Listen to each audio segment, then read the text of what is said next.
Friends নমস্কার, আমি doctor Jayanta বাইন, plastic surgeon. আমাদের এই ভাই ত্রিপুরা থেকে এসেছেন এবং আমরা দেখতে পাচ্ছি ওনার গাইনোকোমাস্টি আছে। গাইনোকোমাস্টি বলতে যেটা বোঝায়, এখানে ফ্যাট জমে যাওয়া, ব্রেস্টে ফ্যাট জমে যাওয়া একটা সোশ্যাল এম্বারাসমেন্টের কাজ করে, দেখতে খারাপ লাগে। এটা সাইড থেকে আপনারা দেখতে পাচ্ছেন।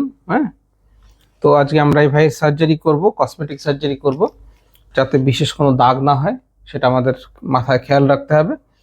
তো আমরা যেটা করব, আমরা বগলের এই জায়গায় ছোট একটা ফুটো করে এখান থেকে চামড়া দিয়ে পুরো লাইপোসাকশন করে নেব, আর এইখানে ছোট একটা কাটিং করে গ্ল্যান্ডটাকে বের করব। তো এই হচ্ছে আমাদের প্ল্যানিং এর সেকেন্ড স্টেজটা হচ্ছে মার্কিং করা।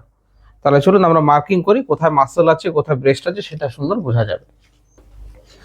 প্রথমেই আমরা সুপ্রাস্টার্নাল নসটাকে মার্ক করব, তারপরে বডির মিড লাইন, এরপরে আমাদের ইনফিরিয়ার ব্রেস্ট ক্রিজ বা আইএমএফ যেটাকে আমরা বলি সেটা আইএমএফ, ডান দিকে আইএমএফ। এটা হচ্ছে মাসলের ল্যাটারাল বর্ডার, এবং এই পাশে যে ফ্যাটটা দেখতে পাচ্ছি এটা হচ্ছে চেস্টের ফ্যাট, ল্যাটারাল ফ্যাট। আবারও হাতটা লম্বা করে দিই, মাসলের ল্যাটারাল বর্ডার এবং এইখানে ল্যাটারাল ব্রেস্ট ফ্যাট, এটাকে লাইপোসাকশন করতে হয়। এবারে কোমরে হাত দিলে সুপিরিয়র ব্রেস্ট বর্ডারটা সুন্দর বোঝা যাচ্ছে, এটা সুপিরিয়র ব্রেস্ট বর্ডার। হাতটা আবার লম্বা করে দিন ভাই, হ্যাঁ একটু উপরে তুলুন, বেশ।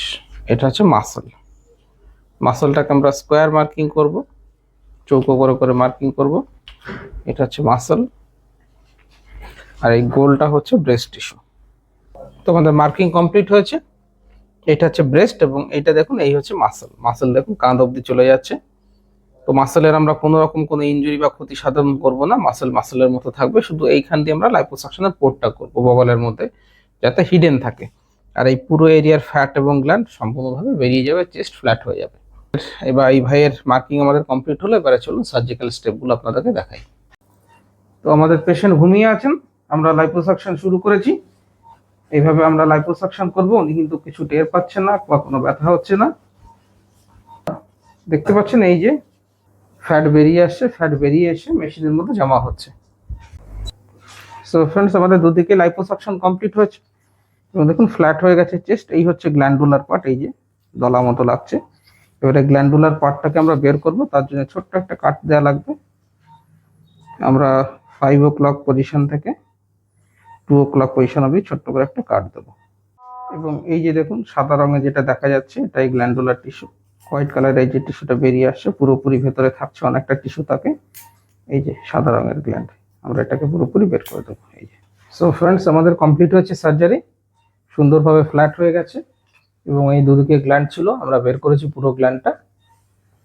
আমরা যাতে ভেতরে হেমাটোমা বা সেরোমা না হয় সেজন্য ড্রেন দিয়েছি, কালকে সকালে আমরা এই ড্রেনটা খুলে দেবো।